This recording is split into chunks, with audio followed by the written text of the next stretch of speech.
বিসমিল্লাহির রহমানির রহিম। আসসালামু আলাইকুম।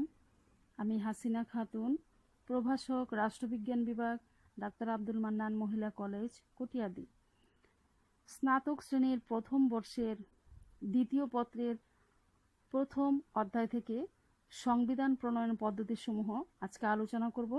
স্নাতক শ্রেণীর ছাত্রীরা যারা অনলাইনে সংযুক্ত আছো তারা বিষয়টা ফলো করবে এবং তোমরা উপকৃত হবে। সংবিধান প্রণয়নের পদ্ধতিসমূহ। সংবিধান হলো বিশ্বের সকল স্বাধীন সার্বভৌম রাষ্ট্রের সবচেয়ে গুরুত্বপূর্ণ এবং বিশেষভাবে অপরিহার্য একটি দলিল। এটা রাজনৈতিক ব্যবস্থার মূল ভিত্তি। সংবিধানবিহীন রাষ্ট্র কর্ণধারবিহীন জাহাজের সাথে তুলনীয়, কারণ সংবিধানের ভিত্তিতে একটি রাষ্ট্র পরিচালিত হয়, সরকার গঠিত হয়, সরকারের বিভিন্ন বিভাগের মধ্যে ক্ষমতা বণ্টিত হয়, সরকারি কার্যক্রম পরিচালিত হয় এবং ব্যক্তি ও সরকারের মধ্যে সম্পর্ক নিরূপিত হয়। সংবিধান প্রণয়নের পদ্ধতিসমূহ হচ্ছে নিম্নরূপ। 1 নম্বর হচ্ছে অনুমোদন। অনুমোদনের মাধ্যমে সংবিধান প্রতিষ্ঠা করা যায়।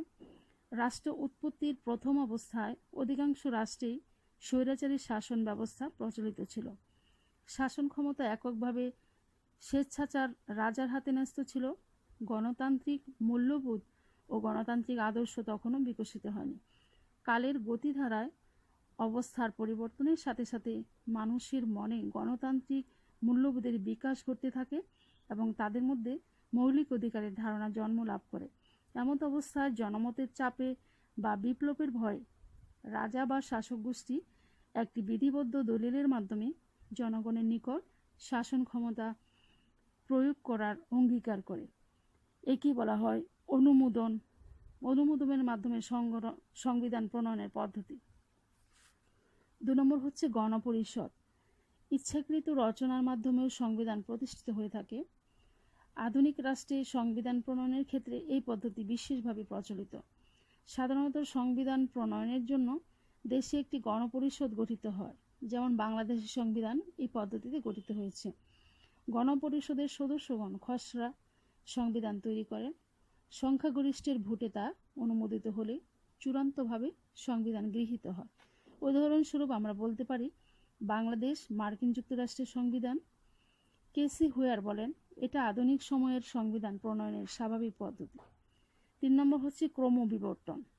কোনো রাষ্ট্রের সংবিধান ঐতিহাসিক বিবর্তনের মাধ্যমে প্রতিষ্ঠিত হতে পারে। গণতান্ত্রিক ধ্যান ধারণার প্রসারের ফলে রাষ্ট্রীয় ক্ষমতা স্বেচ্ছাচারী শাসকদের কাছ থেকে বাস্তবে ক্রমশ হস্তান্তরিত হতে পারে, আর জনগণ তাদের প্রতিনিধিদের ক্ষমতাকে শেষ পর্যন্ত বৈধ বলে স্বীকৃতি দিতে পারে। এভাবে প্রচলিত রাজনৈতিক রীতিনীতিকে নিয়ে সংবিধানের ক্রমবিকাশ ঘটে।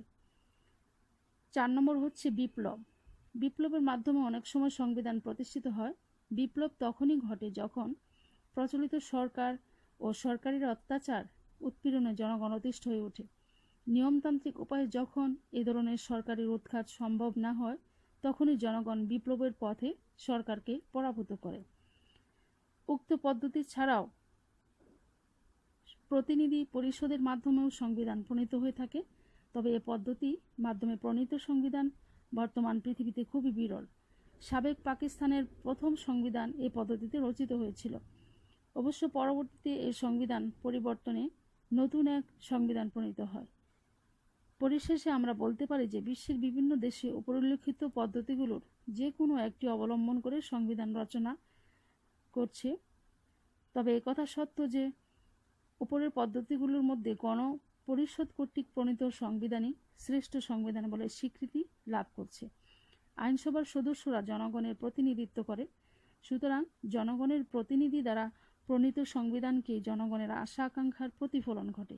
এ ব্যাপারে কেসি হুয়ারের মতে স্মরণযোগ্য হচ্ছে জনপ্রতিনিধি নিয়ে গঠিত গণপরিষদ সংবিধান তৈরি করবে, এটাই স্বাভাবিক নিয়ম, অন্যান্য নিয়মগুলোর ব্যতিক্রম মাত্র। আজকে এই পর্যন্তই। পরবর্তী ক্লাসে আমি তোমাদের অন্য একটা বিষয় নিয়ে আলোচনা করব। আশা করি সবাই ভালো থাকবে, সুস্থ থাকবে। আল্লাহ হাফেজ।